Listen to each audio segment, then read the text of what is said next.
lesson, we're going to talk about forms. Now, we want to know how to create and edit and work with form submissions. And in addition, we also are including surveys in this lesson as well. So let's dive into the screen share and find out how to do it. So to start working with forms and surveys, you want to go to the sites, and from here you've got the forms drop down, and you'll have the builder, and then you've also got surveys builder. We're going to start with forms.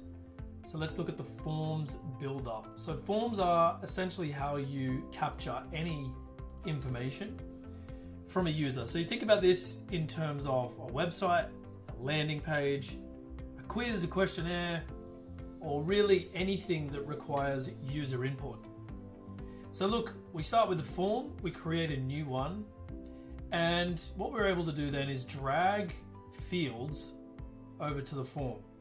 So if I just look at the options, I can give this a name, and let's say that I want to put this as a contact us form on a website or a funnel. So you've probably seen this on a million other websites. So contact us, full name, and of course, if you want, you can use custom fields.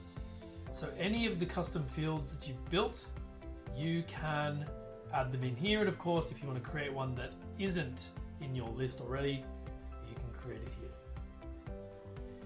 Now, you can add things that do something a little bit special, like capture, and this enables anti-spam mechanisms as well. You can insert buttons, and those buttons will do something other than a submission. You can also do things like a phone number, and this is geolocated to their IP address, so it will automatically recognize where the user is before they start typing in their phone number. So if they're in my country, for instance, Australia, +61, doesn't need to be keyed in.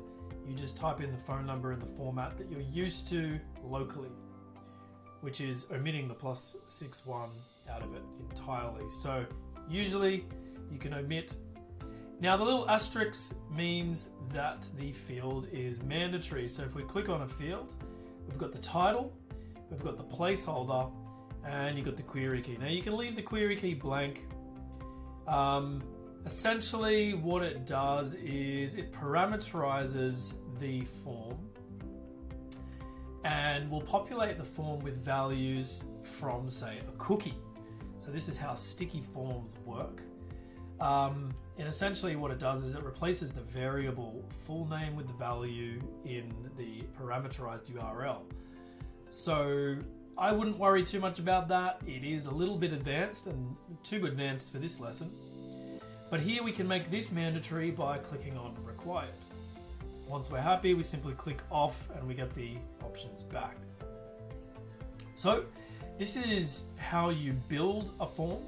Once you're happy with that form, you would click save. And there's my saved form. Now, looking at the integrate section, this is how we use a form. So we can embed this form into an iframe.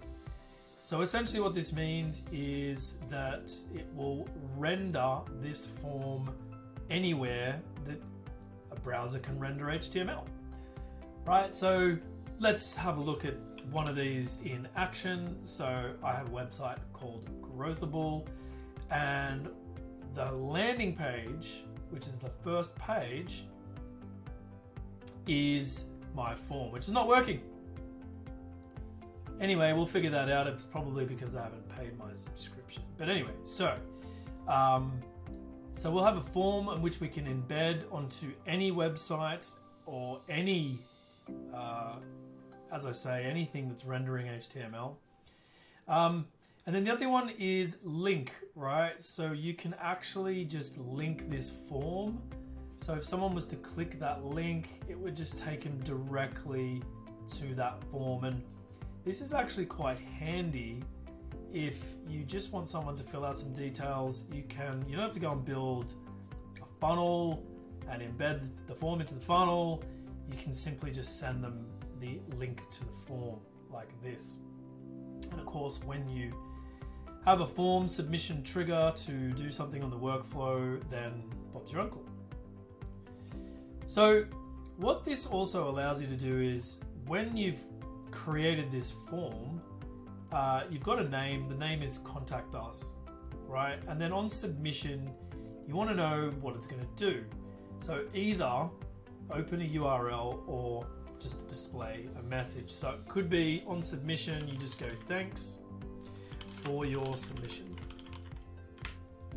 right?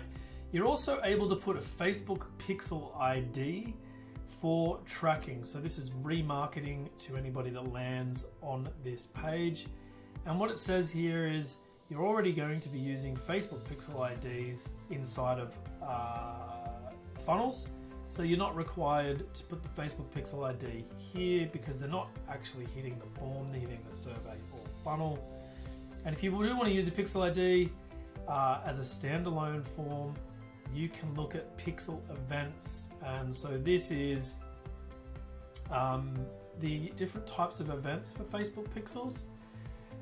This is to give you a bit more detail in your attribution and reporting, to segment your audiences into different cohorts. So you can have someone who added to cart but didn't purchase, someone who purchased, someone who started a trial, and so on. And that's just the page view. And then of course on form submission, what event are they also triggering there, right? So it could be page view is someone starting a trial. When they actually submit that, they're purchasing. So this going into a little bit more detail than we've got time for in this lesson. And again, sticky contact basically will automatically fill the contact information if they exist in the system already. So they don't have to enter it twice, which is very handy. So this is how we build and create forms. In the next lesson, we're going to look at how to analyze and find submissions. Let's see you in the next one.